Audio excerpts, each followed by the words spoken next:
Hello and welcome yet again to the Hilltown and Cabra area news bite on Destination Uri. As always there, thanks to Cahill and Damien for having us on this evening there. So first up tonight there, been asked to read out there, the women in Clonduff and the surrounding areas are holding a laugh in the loft every Friday from 11 till half 12. Due to COVID guidelines, there will only be 6 people allowed per table. That'll leave more room there for the old scones and pancakes and tray bakes on offer from the loft, and that's based over in the Milestone there in Rathfriland. So cost there £5 per person, and it's starting this coming Friday, the 2nd of October there. So I've also next up there, I've been asked to share the night there from the Hilltown Community Organisation. The opposition to the new planning application from the ABO wind farm that will be based on the Mulligarth Road in Hilltown. After 2 attempts for the plan and approval, ABO has reapplied for 8 turbines to be situated just on the outskirts of Hilltown. If you want to object to the planning, you can email your objection to planning@infrastructure-ni.gov.uk. That's before Wednesday, the 6th of October, or you can contact Francis Quinn on 077 4042 2616 or Rosaline Brannigan on 028 406 31088. Next up tonight there, special thanks goes to Andrew Conway there for making Hilltown Village's first TOLO library. This TOLO, which means take one, leave one, is a free book swapping box that's aimed at inspiring a love for reading for the community there. So it's placed there on Main Street there, just across from the Chippy. It's watertight, holds around 25 books there, and listen, you're asked to stop by and use it as much as you can there. Next up again, from the Hilltown Community Association there, they're saying if you like juggling, or if you want to take it up, then look no further there. The Streetwise Community Circus, the CIC, are running free daytime lessons to learn you how to juggle. There's a few men and women around Hilltown that juggle, so who knows, there could be a new juggling event there at the next Bully Fair there. It's for complete beginners and for pros as well. Starting on Thursday the 8th of October, it'll run for 5 weeks from 10:15 till 11 a.m. there. So if you're interested, leave your name and number with the Hilltown Community Association on 028 406 38077, or you can email the hilltowncommunity@gmail.com before Friday the 5th of October. Next up, everyone glad to know the Hilltown Skip site is reopened on set days there, and will also now be open this coming Saturday and every following Saturday from 10 o'clock till 4 p.m. That'll give us all plenty of time to get cleaned up around the house and get it to the skip site before it closes there at 4 o'clock. So no excuses now that the dump was closed. Anybody looking to get cleaned up around the houses. Next up there, this Saturday night, the 3rd of October, Southern Area Hospice Services are holding their yearly midnight walk. Again, it's different this year due to COVID. We can't gather in groups, but they're now calling it their virtual memory walk, and you can take part at any time during Saturday there. So here's a wee video coming up next there from the Hospice Girls with more details. Hi everyone, we're here to let you know that we have 1 week to go until our virtual midnight memory walk on Saturday the 3rd of October. So we are encouraging all our supporters to get involved and sign up. So you can register on Eventbrite for just £5, or you can contact myself or Amy on 028 3026 7711. Once you're registered, we will post you out your registration pack, which is going to include a lovely candle bag, which you can light and personalise on the night of your walk. Then we are asking for £20 sponsorship as usual from all participants, but £15 if you're in a group. So obviously this year we understand that with current restrictions we aren't all able to do the walk that we're traditionally used to. Normally we would have hundreds of people join us at St Coleman's College in Uri to walk the 6k route in memory of those we love. Obviously this year, as things are a little different, we understand that not everyone is able to do their walk. So if you are unable to do your own walk but would still like to be involved in the event, you can still make a small donation and send us your memory message, which will be included on our memory message wall, which will stream live across the evening of Saturday, the 3rd of October. Thank you. Thank you. That's the girls there from the Southern Area Hospice. I say tough times for charities, as we all know, and we can't get out and fundraise as much as we want there. So if you want to take place, contact them girls on that number there. So next up, congratulations there to all the families and the babies that were recently baptised in Hilltown. First up there is Michael James Matthews. That's the son of Michael and Edale Matthews. Congratulations, folks. Next up is Lucy Clodagh Gribben. That's the new daughter of Mark and Natalie. Congratulations there, folks. Congratulations goes to Des, Jean and Ben Joseph Quigley. That's the sons of Desmond and Roisin. Well done there, folks. And congratulations to Sylvie Rose Bay. That's the daughter of Andrew and Leon. And last, we have big congrats to Ruby Kathleen Brady. That's the daughter of Martin and Sarah there. So I think we'll just go one photograph in from one of the families. Yep, that there's from Michael and Adele Matthews there. So well done there, folks. Listen, keep sending the photographs in of the Christians and stuff there. We'll get it broadcast live there on Destination Uri for you. Next up there in farming news there, the sale yard in Hilltown has had a very, very busy 3 weeks or 4 weeks with cattle and sheep sales there. Last night was the suckler sale. I've been told to elaborate what a suckler sale is. Well, Cahill, this is springborn calves that happens around November, October, November time for the suckle calves, and that's the calves that have been Spain from the Maulers there. So great trade again last night in the Charlie breeds there. So Aaron Fern there from Ostrava getting the overall champion with his heifer calf there. So next Tuesday that'll see the limousine suckler sale, calves to be penned early due to the nature of the sale there. So Thursday night continues the sheep sales at 7 o'clock. And then this Saturday sees the fortnightly sheep sale at 11:30 there. So that's it for me for tonight there, folks. I'll leave you now with Shireen with all the Clonduff news from last week. And thanks again there for tuning in.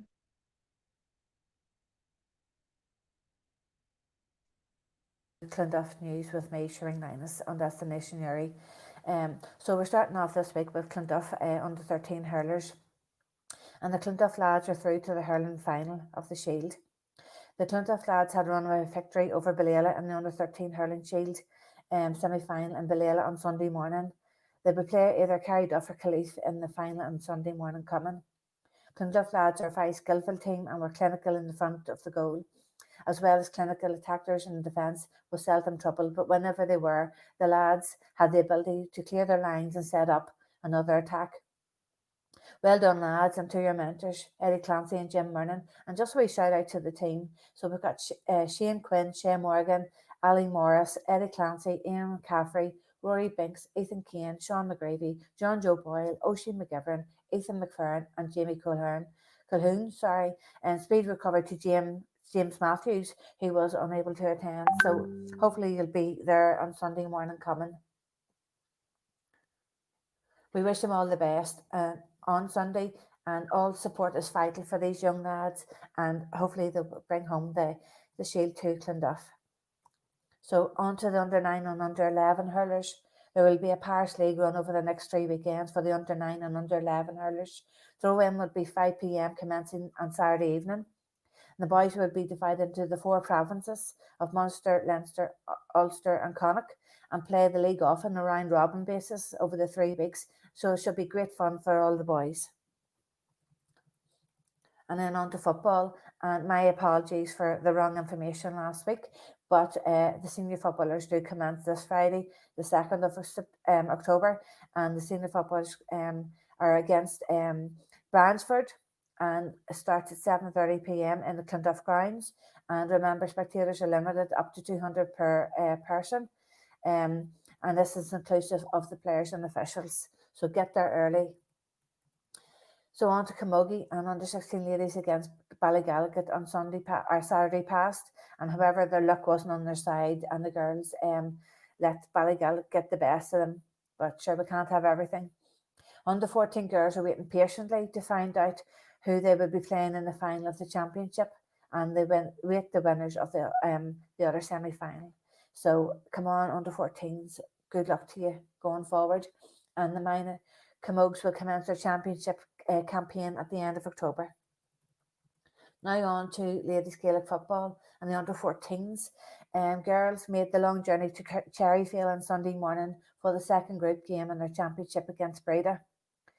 It was a very tight and very exciting game for the Clonduff girls.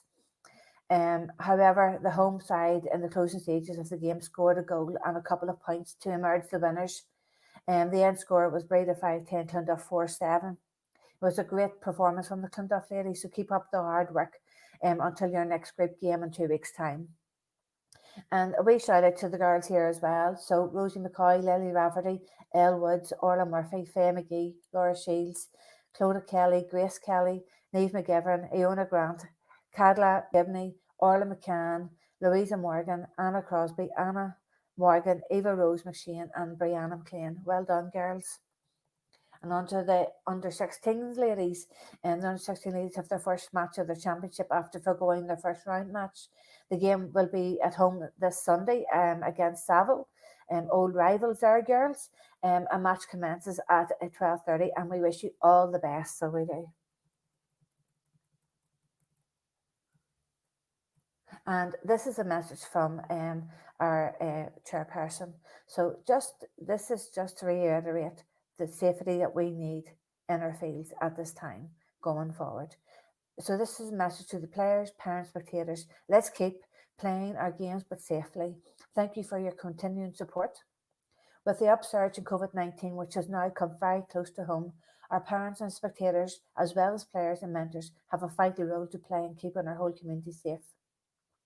Each team in Clonduff has assigned COVID supervisor who'd be wearing a high-vis vest at all times whilst on duty. Their main duty is to ensure the health questionnaire has been completed for all those entering the playing area. Please respect them as well as their mentors. You should instill this code into the children from the very youngest. Players or parents of juvenile players complete the health questionnaire on the child's behalf before leaving home. Do not come near the field if you or your child or anyone in your household feels unwell. Players should arrive ready to take the field. Changing rooms are still out of bounds. If player is wearing any additional clothing, ensure it has the owner's name on it, as he or she will be inevitably remove it. Parents should make sure the child takes it home at the end of the season. Or session, should I say, not the season. You'll never find it again. Every player must have his or her own clearly identifiable bottle. Single-use plastic bottles are not encouraged, but if anyone has, please ensure you take it home with you after the training or the game. This applies equally to both home and away games and players of all ages.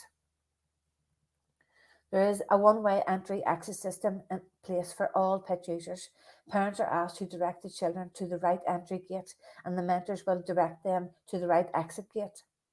Our COVID supervisors will ensure that players, mentors sanitize their hands upon entry. They are well within their rights to direct visiting team mentors to the sanitising stations.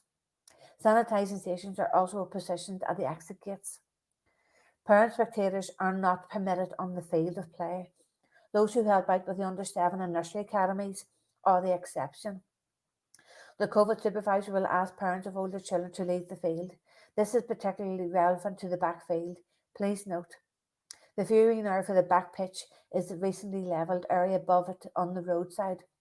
The COVID supervisor can ask the referee to stop the game until spectators leave the field, as they may pose a health threat to legitimate users. Some people with COVID-19 do not display any symptoms. We maintain a social distance at all times. Toilets are available at the back of the clubhouse. If we want to continue playing our games, it is essential that we do it all in our power to keep our community safe. So on to single-use bottles and doing our bit to save the planet. As a club, we are continuing to encourage the use of reusable bottles. We have been offering the opportunity for all club members to buy a reusable bottle with the club crest and child's name or adult's name on it. As a club, we do request that visiting teams gather up their single-use plastic bottles. Not only are they a danger to the environment, but they are unseemly and, when left behind, and a major hazard for our greensmen who take the time to ensure our fields are cut and lined for our Gaelic games to be played. You can still order bottles by messaging Karen or Karen's Cool Embroidery directly through her Facebook page, and her number is on Clonduff Facebook page. So you'll get it there, everybody, if you want to order one. So on to the down draw, the county draw for September 2020. And congratulations, we have a winner for £1,000, Eileen Hamill, here in Clonduff. So well done and congratulations to you, Eileen. And the seller was Shane Quinn. And thank you, Eileen, for supporting your club and your county. So some activities that happened around Clonduff this week. St Patrick's Primary School fundraising activities took place in Clonduff Park. The staff and pupils of St Patrick's Primary School undertook a sponsored walk to raise funds for the school.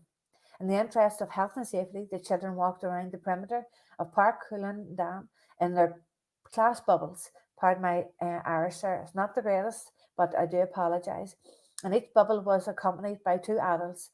Not only did it provide a welcome break from the classroom, the walk, which was spread over 2 days, raised a magnificent sum of £5,134.30 for the school's funds. Well done, boys and girls, and to the staff who organised the event, and to all the people who sponsored your great effort. Clonduff Club was delighted to accommodate you. And the Clonduff Camogie Annual Duck Derby, as you know, took place on Sunday past at Leitrim Lodge. So the first prize was £200 and it went to Carol McGee. Well done, Carol. Second prize was £100 and that went to JP Tinley. And third prize was £50 and that went to Angeline Rafferty. Well done to all the winners and great fun was had. And just a wee bit of information. So the dugout on the far side of the main pitch is out of commission. Maintenance and drainage at the far dugout on the main field has been carried out over the past couple of weeks by Paddy Morgan and Peter Hamill and the gaffer Tommy Kelly. The dugout area is out of bounds for a few weeks. The banks on both sides are also been cleaned and restored.